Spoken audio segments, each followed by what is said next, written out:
మన భారతదేశం వచ్చి మన భారతీయుల్ని బానిసలుగా భావించి వాళ్ళు చెప్పు చేతుల్లో పెట్టుకొని చాలా తక్కువ చూపు చూడాలనే ఉద్దేశం మీద పోరాడితే మన భారతదేశంలో ఉన్నటువంటి మహనీయులంతా కూడా మహాత్మా గాంధీ, జవహర్లాల్ నెహ్రూ, సుభాష్ చంద్రబోసు, అల్లూరి సీతారామరాజు తదితరులు వీరందరూ కూడా భారతదేశ విముక్తి కోసం వాళ్ళ యొక్క కబంధ హస్తాల నుంచి విముక్తులు అవ్వడం కోసం పోరాటం చేసి అసువులు బాశారు అంటే మరణించారు వాళ్ళతో యుద్ధం చేసి.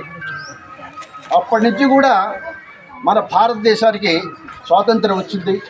భారతీయుడు నది బజార్లో నడిచే రోజు ఇది రిపబ్లిక్ డే, ధైర్యంగా ఇది నా భారతదేశం, ఇది నా దేశం అని చెప్పేసి ప్రతి పౌరుడు కూడా రోడ్డు మీద నడిచేటటువంటి స్వాతంత్రం వచ్చినటువంటి రోజు రిపబ్లిక్ డే. అంటే నిర్భయంగా సాహసంతో మన పనులు మనం చేసుకుంటూ వారి యొక్క కబంధ హస్తాల నుంచి విముక్తులైన తర్వాత ధైర్యంగా భారతీయులు మనుగడ జరిపేటటువంటి రోజు. దానినే రిపబ్లిక్ డేగా మనం అభివర్ణించుకుంటాము. ప్రతి సంవత్సరం కూడా ఇదే పరిస్థితిగా కొనసాగుతూ ఉంది. దయచేసి శివరాపల్లి టీచర్లు సోదర టీచర్లు అందరూ కూడా ఈ యొక్క కార్యక్రమానికి ఆగస్టు 15 కానీ రిపబ్లిక్ డే రోజు కానీ మీరందరూ కూడా మానవతా హృదయంతో స్పందించి సహకరించవలసిందిగా కేఎంబీ సెంటర్ నిర్వాహకులు కొమ్మ నాగేశ్వరరావు గారు మిమ్మల్ని మనస్ఫూర్తిగా అభ్యర్థిస్తున్నారు.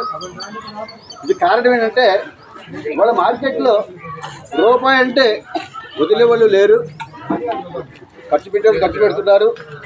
ఆయన మాతృ సంవత్సరంగా మాతాపితృలు అంటే ఇంటి పేరు కొమ్ము, ఎం అంటే ముత్తయ్య తండ్రి గారి పేరు, బి అంటే భారతమ్మ గారు. ఆ యొక్క కేఎంబీ సెంటర్ని మాతృ సంస్థగా భావించి వారి పేరుతోటి ఇలాంటి కార్యక్రమాలు చేయాలని చెప్పేసి ఆయనకి అసలు మనసులో ఉద్భవించడమే గొప్ప. మానవతా హృదయంతో స్పందించి ఆయనకు వచ్చేటువంటి ఆదాయంలోనే రూపాయి సంపాదించుకుని ఒక పావుల 30 పైసలు ఈ రకమైన కార్యక్రమాలకు వెచ్చిస్తున్నారు.